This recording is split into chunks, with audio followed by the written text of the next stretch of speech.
Welcome to Colonize the Ocean podcast, where we discuss oceanic colonization, exploration, and education with your hosts, Adam Jewell and Brendon Traxler.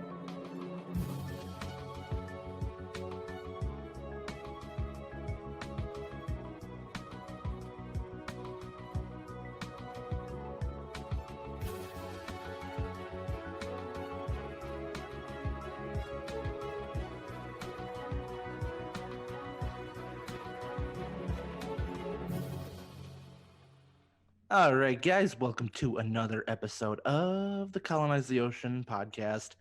My name is Adam Jewell. I am the social media manager for Atlanta Sea Colony. And with me, as always, is Brendon Traxler, the founder of Atlanta Sea Colony, and, the other host of this show. So, Brendon, how you doing? I am doing amazing. That's not what you said before we started recording, I'm but I guess doing you're just great. whatever. Anyways, we're all working through our stuff. At the top, we should mention that you just got done updating the website, you said. I So we got did. a cool new slick website, so you guys can go check that out over at atlantaseacolony.com. And I'll be working on the Colonize the Ocean when adding some more content to it. But everything's on atlantaseacolony.com anyway, so just go there for now. Right. Yeah, and we got access to our YouTube page and all that, but that's usually kind of our outro, so we'll hit it up then. So today we got a couple of things we'll discuss with you. And before we jump into that, after this, we're going to be recording a video for our Atlanta Sea Colony Facebook page and the YouTube page and all that. An AMA video. We got a lot of questions that were asked about the project. So after we're done recording this, we're going to be doing that. So you'll see that up too, as well. So go check that out when that shows up. So, Brendon, do you mind if I go first again? I think that's just how it's That's been. kind of happens, yeah, so go for I it. just feel like I still have to ask. All right. All right. And those who are watching the video version, you'll see that I have my phone in front of me because I hate having to click back and forth between my screens on the TV on the computer monitor. On the old TV. On the TV. Okay, so obviously we're tired of hearing about all of it. And it is a serious thing going around, but so this COVID-19 thing. I mentioned it on the last episode that we did, but so here is a article that came out of maritimeexecutive.com. Obviously, you guys can find that in the show notes or our Facebook page. But the title was COVID-19 Treatment Shows Essential Role of Ocean Resources. So right at the very beginning of the article, it says COVID-19 is forcing the world to rethink our economies, supply chains, and science. Widespread inconsideration of biology and ecology and planning have in part led to the challenging circumstances we are now in. And it kind of just goes into how in the past, a lot of medicines and treatments for different diseases and illnesses, whatever you want to refer to it as, a lot of the, like I said, medicines have come from like marine biology, different ecosystems, like different life forms from the oceans, I should say. As of right now, they're saying, and forgive me if I pronounce it all messed up, remdesivir. It's an antiviral derived from sea sponges, and that was approved as a treatment for COVID-19 by the U.S. Food and Drug Administration on May 1st. So, I mean, it's being approved as a treatment. Obviously, I mean, as of right now, at the time of recording this, there's nothing that has been 100% foolproof on treating COVID-19, but they're exploring a lot of different options, and this is one of them. And then also kind of one of the things it says here, some are already being explored for use against COVID-19, like M101, derived from beachworm hemoglobin to increase oxygenation in patients in respiratory distress, or remdesivir as an antiviral. So it's a class of drugs only developed after being found in sea sponges. And they mentioned, too, that a lot of different fish that have, like, toxins and stuff, they've been able to use that over the years to develop different medicines just because, um, I guess in my words, means you guys can already tell that I'm not good with like medical medical terminology and pronouncing all these big words, but like they have been able to utilize the toxins and just the, I guess, the different biology of fish and sea sponges and different whatever on the seafloor that has been able to, in turn, been able to use for. Sorry, I can't talk. Has been able to be put to use for developing medicines and treatments for different kinds of diseases. So we've kind of brought it up a lot in the past, um, that there's just so much to explore yet, and I think you're going to kind of tie into that with yours. But kind of like what I said in the last episode is like in a philosophical, spiritual sense, I kind of believe that everything we've ever needed is on this earth, so whenever something bad comes up, a disease, I believe that we could probably find the treatments and the medicines right here on earth. So it's kind of cool that they're already trying to go down that direction of being able to see if they could find some way of helping um, battle the coronavirus by exploring, sea options.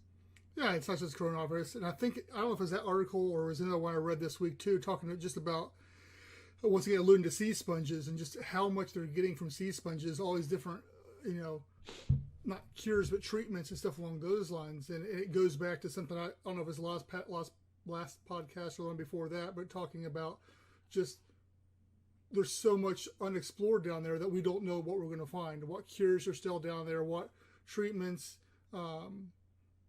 because most of our earth is still unexplored and who knows what's down there.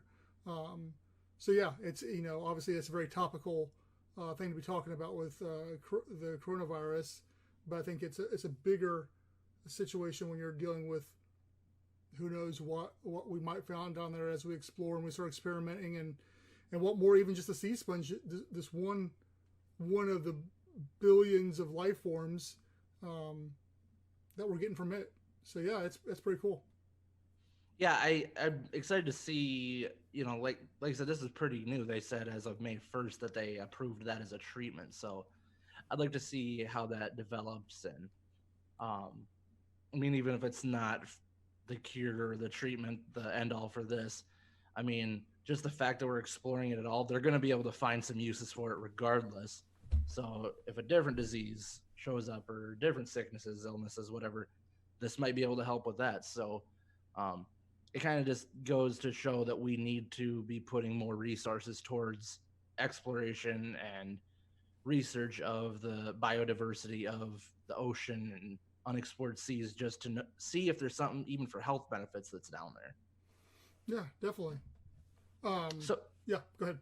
I was going to say, so what do you have for us? But it sounded like you were just going to keep adding on to that. No, it's fine. I will segue into mine because it has to do with exploring the oceans. But the one is from The Economist. There's a video we posted earlier in the week, and it's the deep ocean is the final frontier on planet Earth, which we've said multiple times over and over again.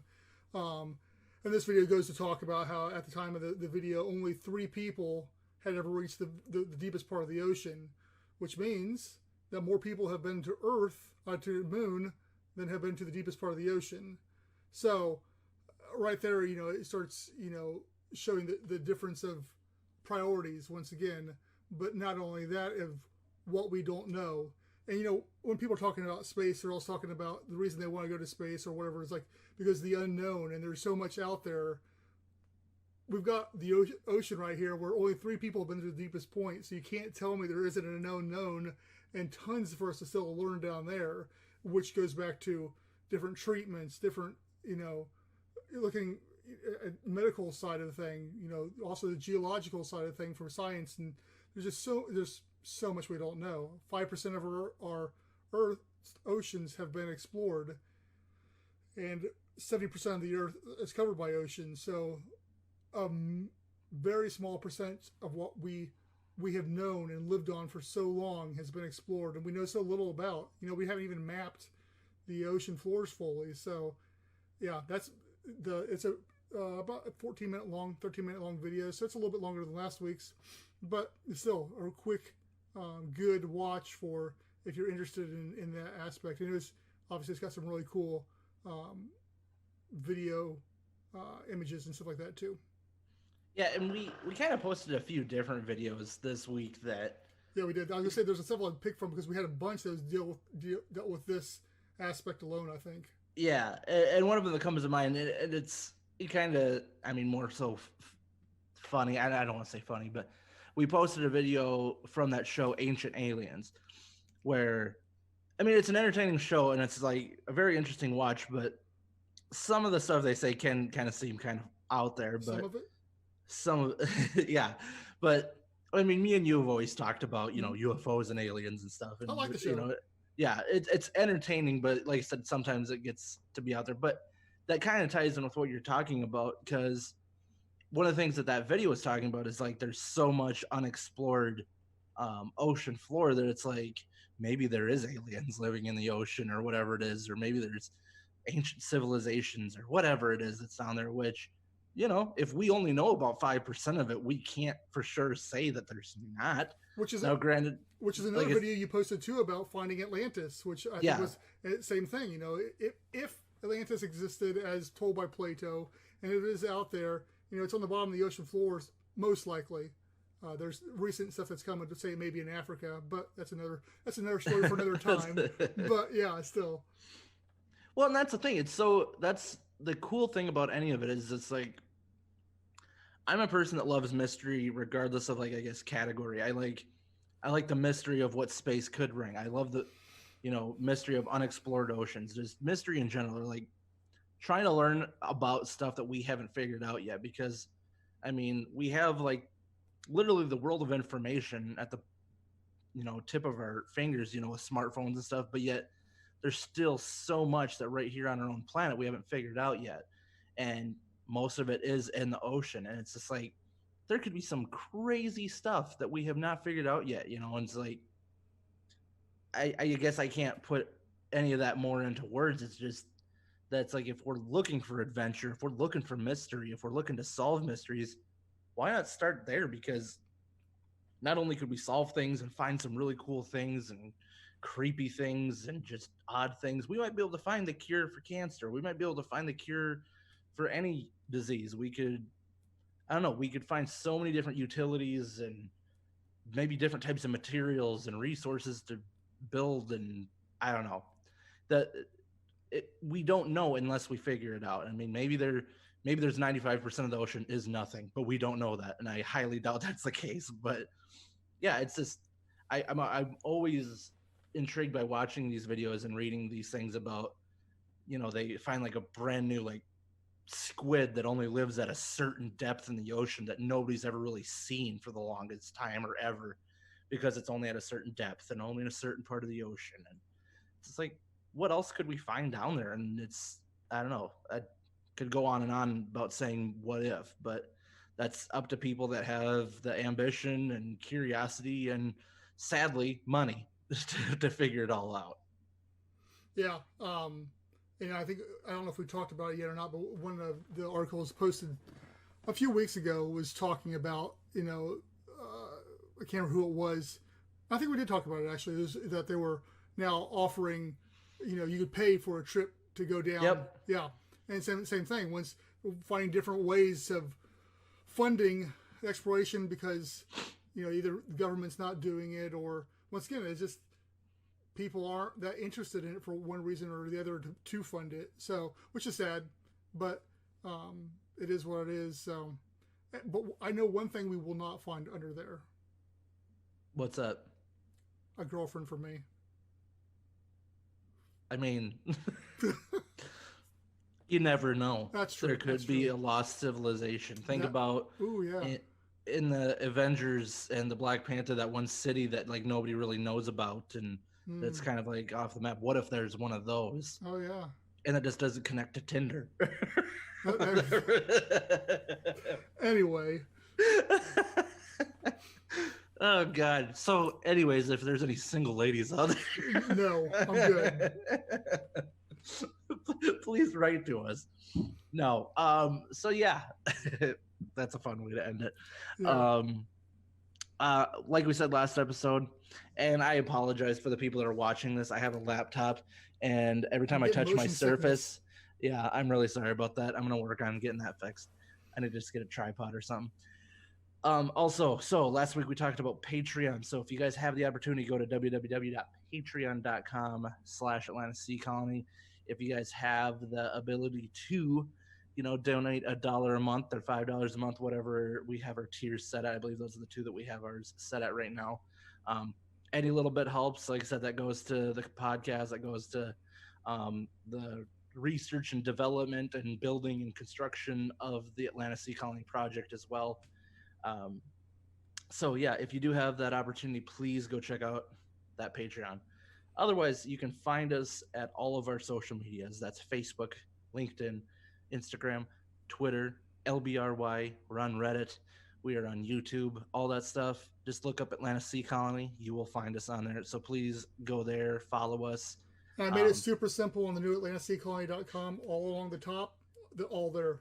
So yep. So if you just go to AtlantaSeaColony.com, you can find all of our stuff right there. So go check that out, and yeah, interact with us. We love talking to people, and like I said, we have an AMA video coming up very soon. So we'd like to do those every so often. So I mean, if you have questions that about the business, about the Atlanta Sea Colony project, or the kind of things that we're working on, and or even personal stuff. If you just want to know about us too, we'll answer that kind of stuff too. Yeah, like if you want to know our shoe sizes, blood types, social security numbers, I mean, we're willing to share that kind of thing. Yeah. So just let us know. Ask me anything. Ask me anything. All right, guys, thanks again for listening to another episode of Colonize the Ocean podcast, and we will see you again next week. Thanks.